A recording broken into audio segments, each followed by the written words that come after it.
அன்பார்ந்தவர்களே, சில நேரங்களில் நாம் செய்த தவறுகள், நம்மை சூழ்ந்துள்ள பிரச்சனைகள் நம் பார்வையை மறைத்து கடவுளின் அன்பை கூட பார்க்க முடியாதபடி நம்மை சோகத்தில் ஆழ்த்திவிடும்.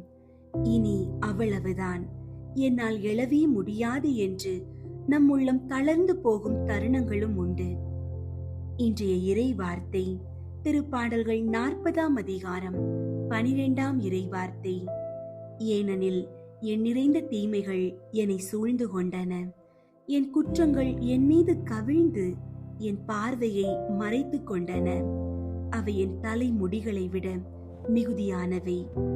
என் உள்ளம் தளர்ந்து என்னை கைவிட்டது. அன்பார்ந்தவர்களே, நாம் நம்முடைய பலவீனங்களை இறைவனிடம் மறைக்க தேவையில்லை. ஆண்டவரே, நான் தளர்ந்து போயிருக்கிறேன், என் குற்றங்கள் என்னை பாரப்படுத்துகின்றன என்று நாம் சொல்லும்போது அவர் நம்மை தூக்கி நிறுத்த காத்திருக்கிறார். நம்முடைய பாவங்கள் தலைமுடி போல எண்ணற்றவையாக இருந்தாலும் இறைவனின் மன்னிப்பு அதையும் விட பெரியது. பிரச்சனைகள் உங்களை சூழ்ந்திருக்கும் போது உங்கள் சொந்த பலத்தை நம்பாமல் இறைவனின் கிருபையை மட்டும் நம்புங்கள். தளர்ந்து போன உங்கள் உள்ளத்தை அவர் மீண்டும் பலப்படுத்துவார். ஜெபிப்போம்.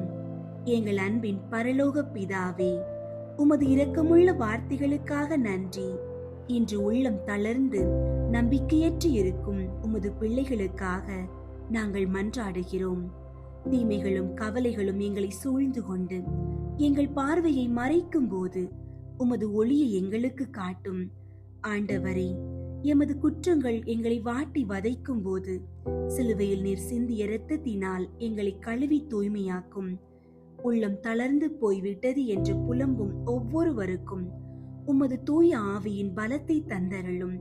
இயேசுவின் திருப்பெயரை நாங்கள் உச்சரிக்கும் போது எமது பாரங்கள் நீங்கி ஒரு புதிய நம்பிக்கை பிறக்கட்டும். இயேசுவின் நாமத்தினால் வேண்டுகிறோம். ஆமீன். அன்பார்ந்தவர்களே, உங்கள் உள்ளம் தளர்ந்து போக அனுமதிக்காதீர்கள். உங்களை சூழ்ந்துள்ள பிரச்சனைகளை விட உங்களை தாங்கும் இறைவன் மிக பெரியவர். இன்று அவர் உங்களை மீண்டும் எழ செய்வார். ஆண்டவர் இயேசுவின் சமாதானம் உங்கள் அனைவரோடும் இருப்பதாக. ஆமீன்.